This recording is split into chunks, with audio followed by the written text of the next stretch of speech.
ఇది ఒక వింత విచిత్రమైన pregnancy story, natural pregnancy story, వింతైన స్టోరీ, అద్భుతమైన స్టోరీ, ఎవరు నమ్మలేనంత స్టోరీ. ఆయన కూడా నమ్మడం కష్టమైంది చాలాసేపు. ఆయనకు కూడా ప్రెగ్నెన్సీ వచ్చిందంటే పెళ్ళయి 8 ఏళ్ళు అయ్యింది. పెళ్ళయి 8 ఏళ్ళు, 3 IUIలు ఫెయిల్ అయినాయి 8 ఏళ్లలో. ఒక IVF ఫెయిల్ అయింది, ఒక DNC ఫెయిల్ అయింది. కానీ ప్రెగ్నెన్సీ తెచ్చుకున్నారు న్యాచురల్గా 3 నెలల్లో. ఎలా జరిగింది మిరకెళ్ళు, ఏం జరిగింది మ్యాజిక్ అనేది వారి మాటల్లో నుంచి విందాం. ఎందుకంటే 30 ఏళ్ళు దాటినాయి అంటే ఈ రోజుల్లో ప్రెగ్నెన్సీ రాదు, న్యాచురల్గా IVFకి వెళ్ళాల్సిందే, కుదిరితే డోనార్కి పొండి అంటున్న ఈ రోజుల్లో ఇలా మీరు IVFకి వెళ్ళారు, IUIలు చేయించారు, సర్జరీలు చేయించారు, అయినా కూడా ప్రెగ్నెన్సీ రాంది 8 ఏళ్లలో. జస్ట్ మన దగ్గర 3 నెలల్లో ప్రెగ్నెన్సీ వచ్చింది న్యాచురల్గా. అసలు మీకు ఎలా తెలిసింది, మమ్మల్ని ఎలా నమ్మాలనిపించింది, మరి నమ్మి ఇలాగా ఎలా వాడగలిగారు? ఇప్పుడు ప్రెగ్నెన్సీ వచ్చాక ఏమనిపిస్తుంది? IVFలు బెటరా, న్యాచురల్గా ఇట్లా మ్యాజిక్ ఫార్ములా బెటరా అనేది మీరే చెప్పాలి. ముందుగా మీకు ధన్యవాదాలు సార్. నేను కూడా అందరిలాగానే సార్ యూట్యూబ్ చూసిన ఉంటేని మా ఫ్రెండ్ రిఫర్ చేసిన ఉండే, అతను కూడా ఎన్నో సంవత్సరాల నుంచి బాధపడుతున్నాడు. అతని ద్వారా నాకు యూట్యూబ్ లింక్ మీ ఫ్రెండ్ ద్వారా తెలిసింది, మీకు ఫ్రెండ్ ద్వారా తెలిసింది సార్.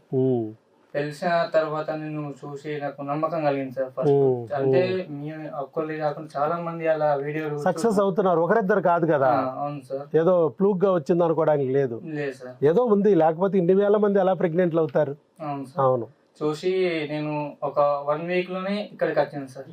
వీడియో చూసిన ఇమ్మీడియట్లీ నాకు నమ్మకం కలిగింది. తొందరగానే వచ్చారు. కొంతమంది సంవత్సరాల తరబడి చూస్తూ ఉంటారు, ఈ లోపల IVFలు ఆపరేషన్లు కూడా అయిపోతాయి, ఆ చివరికి వస్తారు ఎప్పుడో. నేను ఫస్ట్ మా భార్యకి ఎక్స్ప్లెయిన్ చేసిన సార్, ఇట్లా ఒక డాక్టర్స్ ఇట్లా విజయవాడ డాక్టర్ సార్ ఉన్నారు, చాలా ఇట్లా న్యాచురల్ గా అవుతున్నాయి, మనం ఇన్ని సంవత్సరాల నుంచి బాధపడుతున్నాం కదా, ఒకసారి పోయి కన్సల్టెంట్ అయితే మనకు అక్కడ ఏం జరుగుతుందని మనకు క్లారిటీగా లైవ్ గా చూడొచ్చు, మనకు తెలుస్తుంది. పోతే ఛార్జీలు ఒకసారి వెళ్ళి చూసేస్తే తప్పేంటి అనే ఉద్దేశంతో ఇద్దరం కలిసి ఆలోచించుకొని ట్రైన్ ద్వారా నిజామాబాద్ నుంచి వచ్చినాం సార్. ఇక్కడికి వచ్చినాం.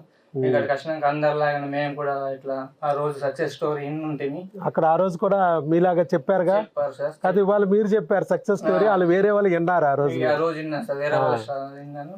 అక్కడ కూర్చున్నాను సార్, అక్కడ కూర్చొని వేరే ద్వారా విన్నప్పుడు నాకు ఒక 100% నాకు నమ్మకం వచ్చింది, కాన్ఫిడెన్స్ వచ్చింది, ఫుల్ కాన్ఫిడెన్స్ వచ్చింది సార్. అంటే ఇన్ని సంవత్సరాల నుంచి నేను అంటే స్ట్రగుల్ తింటున్నా కదా సార్, అంటే అన్ని హాస్పిటల్ తిరిగిన, IVL అయినా IVF అయినా ఫెయిల్ అవుతున్నాయి.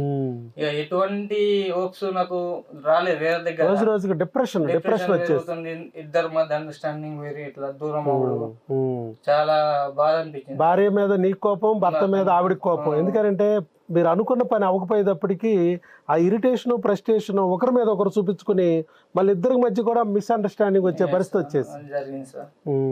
తర్వాత ఇక మేము ఇక్కడికి ఇద్దరం వచ్చినాం, చూసినాం. మా భార్య కూడా 100% నమ్మకం వచ్చింది.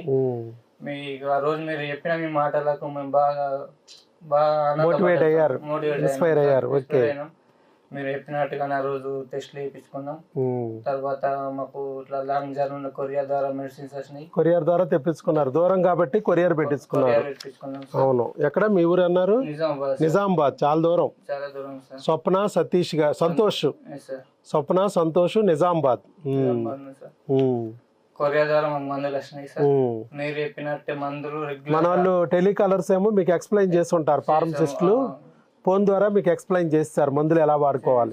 నంబర్ ప్రకారము 1-2 అట్లా ప్రతి ఒక్క medicines time to time sir. ఒక్కరోజు కూడా తప్పకుండా 2 నెలలు కంటిన్యూ క్రీమ్ల గురించి వాడినాం సార్. 2 నెలలు వాడిన తర్వాత ఆ 2 నెలలు కన్ఫర్మ్ అవుతున్నాయి. కాకపోతే మేము కొన్ని దూరం అంటే మాకు కొంచెం జర్నీలు అంటే కొంచెం దగ్గర రిలేషన్ ఫంక్షన్ లో ఇవి అట్లా తప్పలేదు. ఇక మూమెంట్ లా పోక తప్పలేదు, వెళ్ళినాము. అనుకున్నాం ఈ 2 నెలలు ఇక మనకు లేదు కావచ్చు, నెక్స్ట్ అన్న మంచిగా ఉందామని నెక్స్ట్ మంత్ హార్మోన్స్ ప్లాన్ చేశారు, గట్టిగా ప్లాన్ చేసాం సార్. హార్మోన్స్ తెప్పించుకున్నాం సార్, తెప్పించుకున్నాం మంచిగా. అంటే మీరు బెడ్ రెస్ట్ ఏం లేరు, నేను చెప్పా కదా, మీరు తిరుగుతా మీ పని మీరు చూసుకోండి, మీ పనిలో మీరు ఉండండి, ఎవరో బెడ్ రెస్ట్ తీసుకో అక్కర్లేదని చెప్పాను నేను. చక్కగా తిరుగుతూనే మీ పనులు చూసుకుంటూనే మరి మా కొంచెం హార్మోన్స్ అప్పుడు కొంచెం జాగ్రత్తగా కాన్సన్ట్రేట్ చేయండి. అండాలు విడుదలయ్యే టైం మ్యాజిక్ నెంబర్ 14 అని మన ఎక్కటి యాప్ ఛానల్లో వీడియో ఉంటుంది. ఒకవేళ డేట్లు ఎలాగ క్యాలిక్యులేట్ చేసుకోవాలి, ఏ టైంలో కలవాలి తెలియకపోతే మన ఎక్కటి యాప్ ఛానల్లోనే మ్యాజిక్ నెంబర్ 14 వీడియో ఉంటుంది. అది కూడా చూడండి, ఫాలో అవ్వండి అని చెప్తా ఉంటాం. ఓకే, మంచిగా ఫాలో అయినాం సార్. ఇప్పుడు మంచిగా పాజిటివ్ వచ్చింది సార్. చాలా సంతోషంగా ఉంది సార్. సో దాదాపు 8 సంవత్సరాల పాటు ఒక్కసారి కూడా మీకు ప్రెగ్నెన్సీ రాలేదు. ఎవరు చెప్తే అది చేశారు. అవును, ఎక్కడ రాలా ప్రెగ్నెన్సీ. ఐయుఐలు అంటే ఐయుఐలు చేయించారు. ఎన్ని చేయించారు? 3 ఐయుఐలు చేయించారు, రాలా. ఎన్ని ఇంజక్షన్లు, రోజు ఇంజక్షన్లు. పాపం రోజు స్కానింగ్, నెలంతా టార్చరే. మనం ఇక్కడ ఒక్కసారి స్కాన్ తీసాం వచ్చిన రోజు, మళ్ళీ 3 నెలల్లో ఒక్క రోజు కూడా మేము స్కాన్కి పిలవాలా మిమ్మల్ని. మీరు కొరియర్ తెప్పించుకున్నారు అంతే, మందులు అవి వాడుకుంటే వెళ్ళారు. స్కాన్ లేదు, ఆఖరికి ఇంజక్షన్లు కూడా లేవు. వచ్చిన రోజు ఒక్క టీకా వేసాం అంతే. మళ్ళీ ఈ 3 నెలల్లో ఒక్క ఇంజక్షన్ కూడా లేదు మీకు. ఎంత అసలు ఐవీఎఫ్ చేయించుకున్నారు మీరు. ఐవీఎఫ్లో ఎన్ని ఇంజక్షన్లు పొడుచుంటారు? మరి అన్ని ఇంజక్షన్లు పొడవలేదు, ఎలా రప్పించాం మరి మేము? మ్యాజిక్ ఫార్ములా సక్సెస్ అయిందిగా. Very good. కాబట్టి ఇక్కడ ప్రెగ్నెన్సీ రావాలంటే కావాల్సింది ఐవీఎఫ్లు కాదు, ఐయుఐలు కాదు, ఆపరేషన్లు కాదు, లోపల ఉన్న లోపాన్ని గుర్తించి సరి చేయాలి అనే విషయం అర్థమైందా? అది క్రిములు. ఆ క్రిములు అనేది ఏ డాక్టరు చెప్పట్లేదు ప్రపంచంలో. అందుకే ఎక్కడా రాని ప్రెగ్నెన్సీలు ఇక్కడ వస్తున్నాయి. ఐయుఐలు పోయినా, ఆపరేషన్లు పోయినా, డోనార్లు పోయినా, సరుగేట్లు పోయినా ప్రెగ్నెన్సీలు ఇక్కడ వస్తాయి డాక్టర్ వైఎస్ బాబు మ్యాజిక్ ఫార్ములాతో అని వీడియోలు చూసినప్పుడు నమ్మబుద్ధి కాదు. ఇవాళ మీకే వచ్చేటప్పటికి నమ్మక తప్పట్లేదు. ఇదిగో ప్రత్యక్ష సాక్ష్యం. ప్రెగ్నెన్సీ వచ్చింది సార్, యూరిన్ టెస్ట్ పాజిటివ్ అన్నారు, మేము బ్లడ్ టెస్ట్ చేయమన్నాము, బీటా హెచ్సిజీ టెస్ట్ అక్కడే చేయించుకోమంటే చేయించుకున్నారు. చూడండి, 5 దాటితే ప్రెగ్నెన్సీ అన్నాము. ఇదిగో 1608 వచ్చింది బీటా హెచ్సిజీ, ప్రెగ్నెన్సీ పాజిటివ్. మరి వచ్చిన ప్రెగ్నెన్సీ గర్భసంచిలో వచ్చిందా, ట్యూబుల్లో వచ్చిందా తెలుసుకోవడానికి అక్కడే స్కానింగ్ తీయమన్నాము. స్కానింగ్ వాళ్ళు తెలిసిన చోట ల్యాబ్లోకి వెళ్ళి స్కానింగ్ తీశారు. తీస్తే గర్భసంచిలో వచ్చింది ప్రెగ్నెన్సీ 5 వారాలు అని చక్కగా నీట్గా ఇచ్చారు. నీట్గా 5 వారాల 2 రోజులు, సింగిల్ ఇంట్రాయూట్రైన్ జెస్టేషనల్ శాక్ 5 వారాలు 2 రోజులు, యోక్ శాక్ ఆల్సో సీన్ అని రాశారు. చూసారా? మరి ప్రెగ్నెన్సీ రావాలంటే ఐవీఎఫ్లు కాదు, ఆపరేషన్లు కాదు, లోపల ఉన్న సమస్యను గుర్తించి సరిచేస్తే ప్రెగ్నెన్సీ వస్తుందని ప్రూవ్ అయిందా? 100% డాక్టర్ వైఎస్ బాబు మ్యాజిక్ ఫార్ములాకి జై కొడదామా? 100% ఇంతకు ఏ దేవుడు మీకు చూపించాడు నా వీడియోని? ఈశ్వరుడు, శంకరుడు మీకు వీడియో చూపించారు.